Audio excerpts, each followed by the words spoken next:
अपनी हरकतों से बाज नहीं आ रहे चीन। अब डेटा चुराने में लगा चीन। भारत की साइबर सिक्योरिटी के लिए सबसे बड़ा खतरा बना चीन।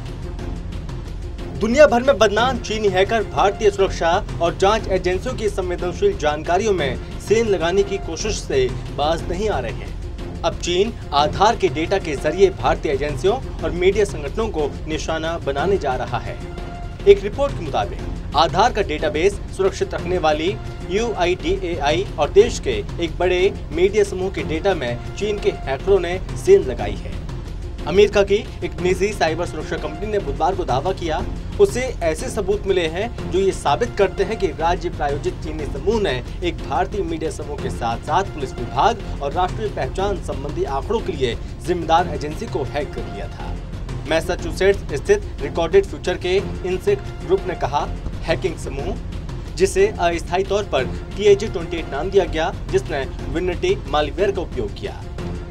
ये मालवेयर विशेष रूप से राज्य प्रायोजित कई चीनी गतिविधि समूहों के बीच साझा किया गया है।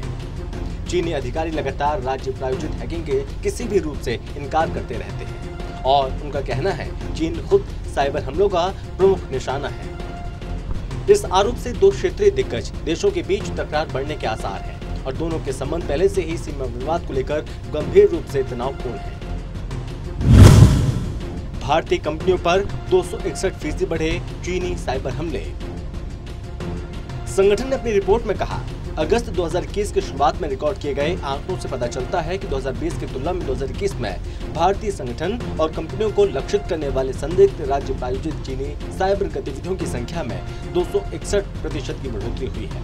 रिपोर्ट के मुताबिक फरवरी और अगस्त के बीच 2 विनिटी सर्वरों के साथ Bennett Coleman and company limited की मीडिया कंपनी को दिए गए 4 IP एड्रेस का पता लगाया गया। किन किन कंपनियों और संगठनों को निशाना बनाया गया? रिपोर्ट के मुताबिक फरवरी और अगस्त के बीच 2 विनिटी सर्वरों के साथ भारतीय मीडिया कंपनी को दिए गए 4 IP एड्रेस का पता लगाया है। मुंबई की कंपनी से निकाला गया डाटा। इसमें कहा गया, निजी स्वामित्व वाली मुंबई की कंपनी के नेटवर्क से करीब 500 मेगाबाइट डेटा निकाला गया। जून 2020 में भारत से सीमा विवाद के बाद मध्य प्रदेश के मुख्यमंत्री शिवराज सिंह चौहान ने चीनी उत्पादों के बहिष्कार का आह्वान किया था। UIDAI को भी निशाना बनाया गया कि जून और जुलाई में इसने भारतीय विशिष्ट पहचान प्राधिकरण यानी UIDAI हैकिंग की पहचान की और इसने कहा कि करीब 10 मेगाबाइट डाटा डाउनलोड किया गया और 30 मेगाबाइट डाटा अपलोड हुआ। हालांकि UIDAI ने इस दावे को नकार दिया और दावा किया सारा डेटा सुरक्षित है।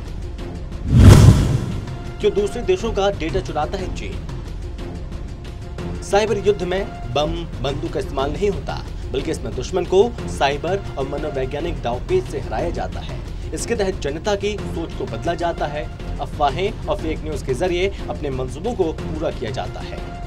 डेटा चोरी के जरिए इसे और ज्यादा आसानी से अंजाम दिया जा सकता है। ये डेटा वॉर का जमाना है।